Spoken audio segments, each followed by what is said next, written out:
पूर्वांचल में माफियाओं और बाहुबलियों में शुरू हुई वर्चस्व। राजा भैया के पास कंट्रोल, दो ठाकरों में अदावत। ब्रजेश सिंह की जौनपुर में एंट्री, भदोही पर किसकी नजर? दो बाहुबली टकराएंगे तो क्या करेंगे सीएम योगी आदित्यनाथ? जंग का मैदान बनेगा जौनपुर, कुंडा बैठक का केंद्र बना। अमित शाह की चिट्ठी के बाद बदला पूरा समीकरण।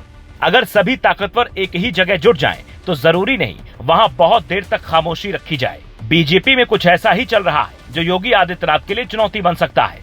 जौनपुर में धनंजय सिंह का सिक्का चलता है, लेकिन अब यहाँ कंट्रोल बाहुबली नेता ब्रजेश सिंह चाहते हैं। ऐसा क्यों, ये रिपोर्ट के अंतिम में समझाएंगे। ब्रजेश सिंह के भाई और बीजेपी विधायक सुशील सिंह दौड़ते हुए राजा भैया के पास पहुंचे।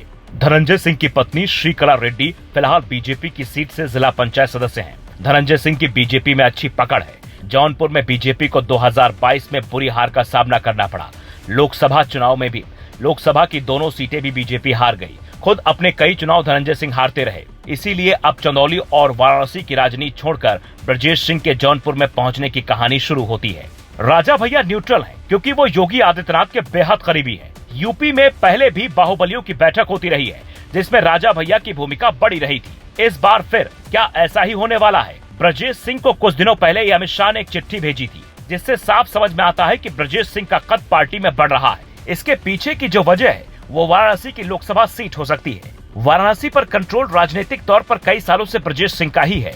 अब उन्हें किसके इशारे पर जौनपुर भेजा जा रहा है, ये सवाल योगी सरकार को परेशान कर रहा है।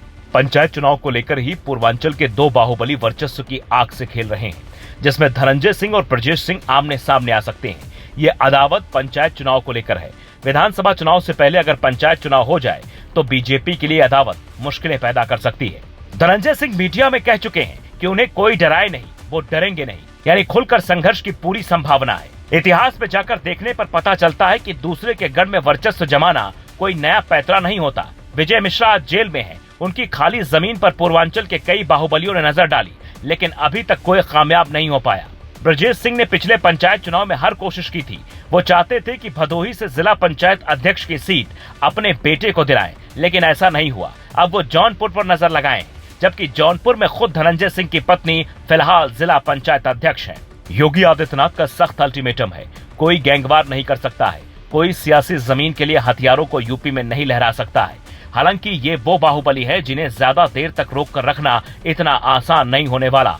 इसीलिए पंचायत चुनाव टलने से एक संकट तो कम हो गया है। अखिलेश यादव की नजर इस मुद्दे पर पूरी तरीके से बनी हुई है। भदोही से विजय मिश्रा का समीकरण से बाहर होना, वाराणसी से जौनपुर तक पहुंचने की कोशिश में माफिया ब्रजेश सिंह का परिवार, जौनपुर को बचाने का प्रयास करते धनंजय सिंह, प्रतापगढ़ में राजा भैया के साथ सुशील सिंह की मुलाकात, ये सभी बातें इस बात की तरफ इशारा करती है कि धनंजय सिंह अकेले पड़ सकते हैं।